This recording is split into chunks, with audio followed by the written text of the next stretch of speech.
Episode 121, Western North Carolina Jeepfest. I joined an amateur autopsy group.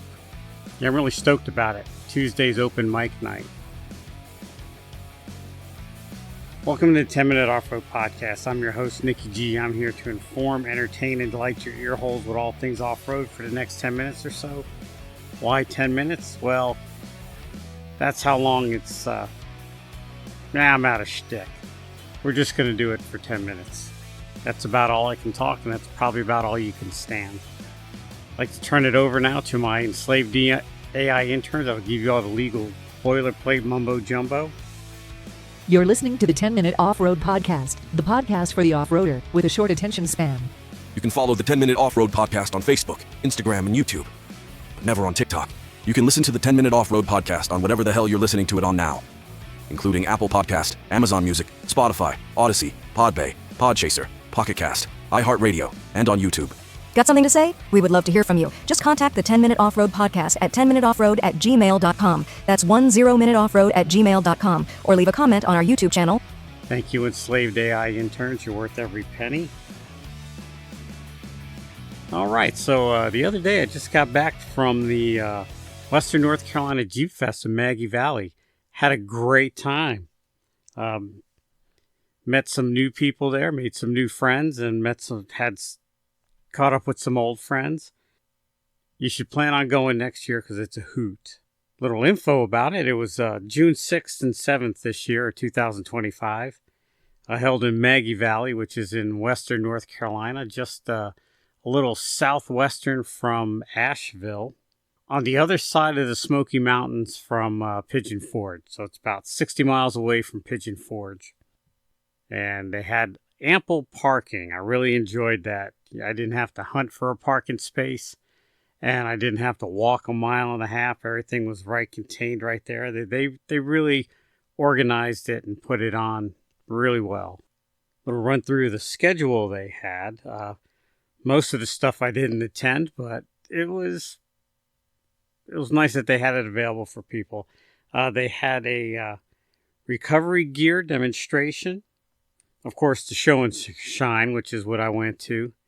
They had trail rides organized, and I didn't go on those because I think they're just the Cataloochee Highway and the Balsam Mountain Road, which are just Forest Service roads. I think they're even paved, but everything was stock friendly, they said.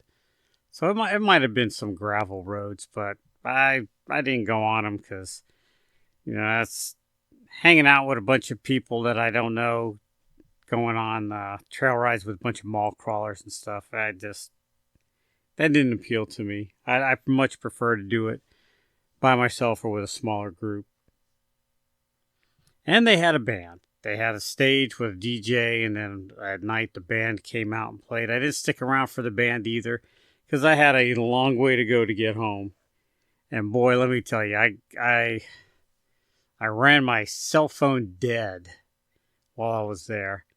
And I tried to jump in the Jeep.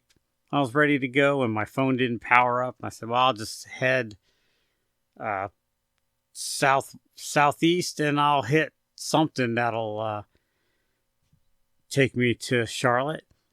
I didn't want to go through Asheville because traffic is getting really bad on I-40 in Asheville. So I tried to avoid Asheville. And without navigation aids, I didn't even have a paper map with me. I didn't bring my red Jeep. I drove my black Jeep because it was a little comfortable. Since I wasn't going to be off-road, I didn't really need all the capabilities. And I have a paper map atlas in my red Jeep, but I didn't in my black Jeep, and so I got lost bigger than shit until my cell phone powered up, and I realized I was way off course. Corrected, got home about an hour later than I anticipated, but it was all good. Driving in the middle of nowhere, came across a few things that I'm going to stop and check out later, which that's for a podcast for another day. Back to the Jeepfest. 80 vendors there, which is quite a lot. Not a whole lot, but quite a lot.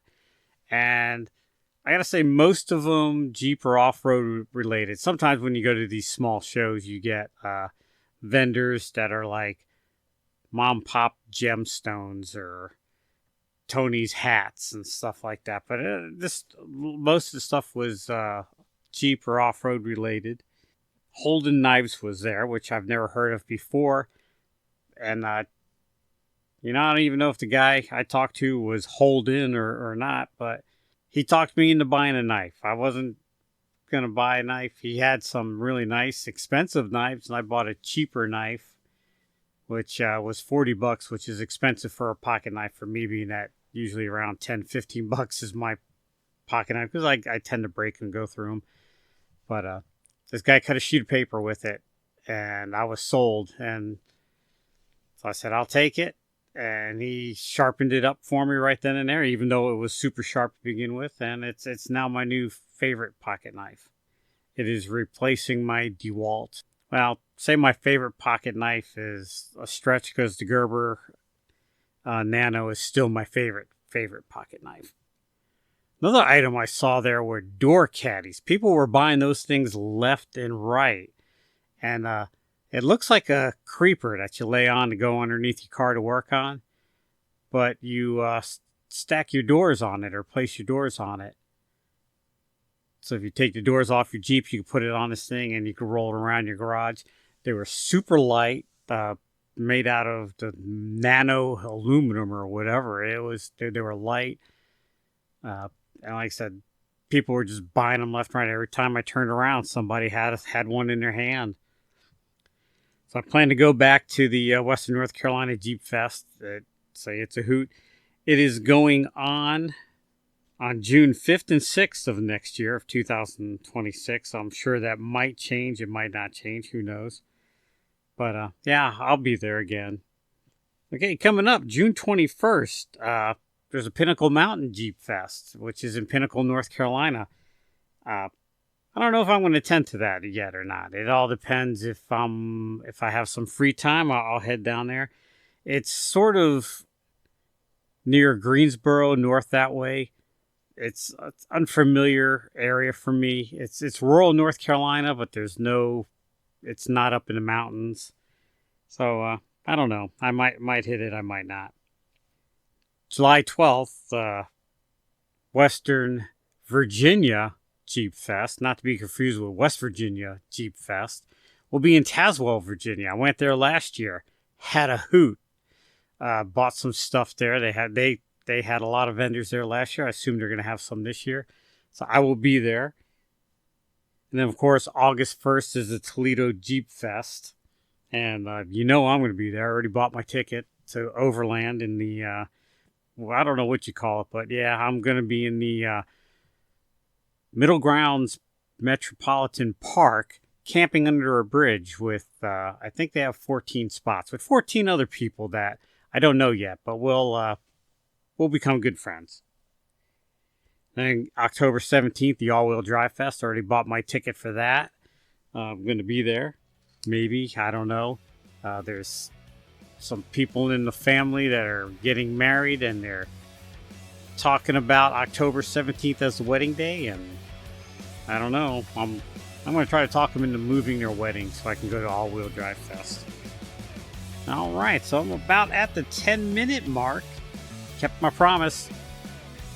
All right, until next time, this is Nikki G saying, wheel what you got and be happy.